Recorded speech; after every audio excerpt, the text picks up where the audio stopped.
Hi, I'm Dr. B, Psychiatric Nurse Practitioner.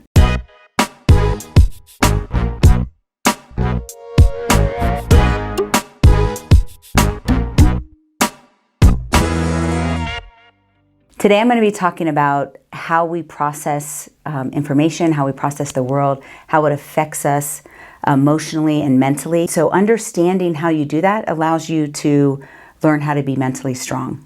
We talk a lot in choice mapping on organizing the things that go on in your brain so that you can choose to do something about it and you can work towards those personal visions. But everybody's different. How we process the world, how we process information, how we develop mentally and emotionally, and there's so many aspects of that. Today I'm going to be talking about two continuums that I see in people. One is the continuum of being an empath over here, and maybe on this side, someone who is very selfish. In our mindset, we think bad and good, right?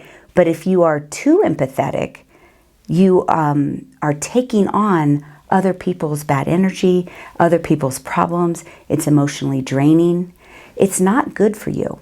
And I can say that from experience because I'm definitely an empath. I'm overly sensitive. I am emotionally drained from other people's stress. I hate conflict. I avoid conflict. These are all signs of an empath. When something bad is going on, even in the world, like I feel some emotional stress from that. That's not good. That's not good for me. That's not good for my mental health. And I remember when I was a kid and a young adult, I was really even told that being oversensitive was bad and that, people didn't like that. But it's actually gotten me where I am, right? I'm a psychiatric nurse practitioner. I help hundreds of people. And so these are all good qualities that I've learned to respect in myself and enjoy in myself. And I know that there are many people who feel that they are an empath and they take pride in that. And we want to take pride in who we are, but we also need to be able to set personal boundaries. So when you look at that continuum, we're always like, oh, the empath, they're so loving, they care about everybody. But they might be dying inside because it's so much stress on them because they have their own stress, then they're taking on other people's, right? But then we look at the self person that we might identify as selfish, and that we think of that as a negative. However, they are taking care of themselves, maybe to an extreme, but we can learn something from that because they're not emotionally drained at the end of the day. They are not taking on other people's stress, right? So when we talk about a continuum, everything is about balance. When we talk about being mentally strong, it's about a balance. So, you're an empath, that's great. You need to learn personal boundaries and how to take care of yourself. I often call a friend of mine and start ranting about all of the things that are bothering me. And over 50% of them are not even my problems. They're somebody else's, or even, world or system problems that, I'm allowing to affect my mood that day, right? That is not healthy. That person always says to me, you can't fix the world.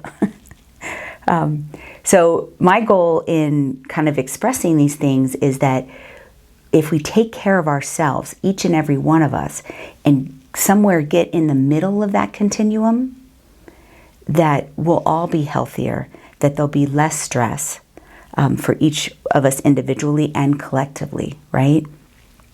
So think about it for a minute. If you were to have to scale your empath from 0 to 10, 10 being, extreme empath and you feel like you have the weight of the world on your shoulders, and a 0 being, no, I'm all into myself, which you probably wouldn't admit, but kind of put yourself on that continuum. And I want to challenge you that somewhere close to 5 is actually what's healthy. If you find yourself being way too selfish, then you need to be more empathetic. I just did a whole video on being empathetic to our fellow Americans and their experience here. Another continuum that we talk about is how we process information. I think most people know or think they know what an introvert and an extrovert is, right? And again, it's often taught as a black and white, oh, you're either an introvert or you're an extrovert. And again, it's about balance and a continuum, right? You have extreme extrovert and an extreme introvert, and then you have a continuum somewhere in the middle. And you know, when I personally evaluate, I always come out strong on extrovert. And people think, oh, that's, you know, you're social, you're likable, you're always out there having fun. That's not what extrovert and introvert is about. It is about how you process information. So when I have a problem, I have to actually talk to somebody else about it, talk it out. An introvert prefers to process it internally and then hopefully talk it out externally. And in the extreme, neither one of those is healthy. In the extreme introvert, they process everything internally, so they're only getting their own feedback. They're constantly in their head, and they're not, experiencing, how others may see that by processing it externally. So again, if we look at this continuum, can we get somewhere in the middle, right? I don't know if I could be somewhere in the middle there. I mean, I'm always going to lean towards extrovert. And if you're an introvert, you may always lean towards introvert. However, understanding that you need to do both. And I actually am just learning this. I won't tell you how old I am, but I should have learned this earlier. That I need to process things internally. Yes, I can process them externally, and that is helpful for me, and that's how I prefer to do it. But the time that I have alone helps me spiritually, mentally. I've done the most creative work when I'm processing internally, right? But I'm kind of an extreme extrovert, so here I am sharing on a YouTube channel about what I'm experiencing internally. But I've learned so much by kind of going into myself, and you can do that with choice mapping. You know, we start with a thought map, and we kind of get everything out around a thought, and start to process that there's these connections, and sometimes you have to take that time to do that internal work. So my challenge to the extrovert is to stop, meditate, pray, do that internal work. My challenge to the introvert, do some time processing with your friends, people that are close to you. We all need that, at least one or two trusted people that we can process with. I'm not saying you go and try to become an extrovert. That's not what I'm saying.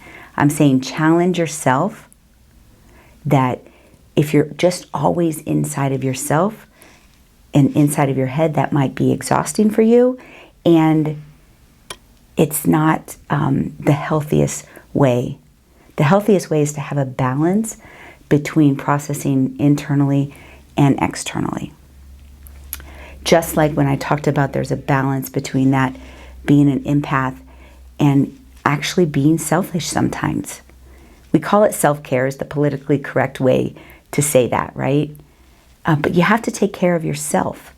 We cannot always, and I'm talking to myself when I say this, we cannot always be taking on the energy and the emotions of others. And I have had to learn how to do that with my patients, and I think it happened easier with my patients because I could put up a professional boundary. But with my friends, with community problems, I end up kind of taking on emotionally things that don't belong to me, and I have to step back and say, okay, this is not mine. I'm going to do my best to understand, but I'm also going to take care of myself. And we always talk about self-care as, going to get your toes done or something. If that's what helps you check out and take care of yourself, that's great.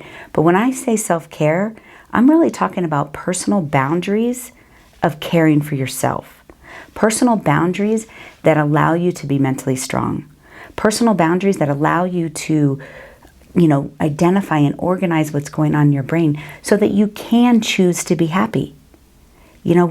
We all, many people in the, self-improvement world will say, just choose to be happy. It's all will. And I'm saying you've got to do some internal work. If you're just waking up, choosing to be happy, maybe you're just putting up a facade, and that might break. And so taking that time to understand who you are, how you process information, how you process things that happen to you, and learn to be stronger in that. And learn to take pride in your qualities that are good. And even if the world says that they're bad, I think, I experienced a lot of this when I was younger, of the things that people told me would not bring me success, being oversensitive, being emotional. I was told that those things would not bring me success, and we're going to prove them wrong, right? We are going to show the world that you can learn to be mentally strong, that you can be emotional and be proud of those emotions, but also be able to identify, organize them, and not allow them to overtake you, that you have control of that. Self-control is important, but to have self-control, you have to have some insight. So one of my favorite sayings is, insight equals confidence. So take the time, kind of decide where you are on that continuum of empathy and selfish, and try to get yourself in the middle. Identify where you are on that introvert versus extrovert, and challenge yourself to move closer to the middle. Okay? So I hope this kind of prompted some internal thinking about how you process information, how you can be stronger in processing that information. And so share the video. This whole channel is about learning to be mentally strong. Subscribe, share, and remember that it's in you and you are mentally strong.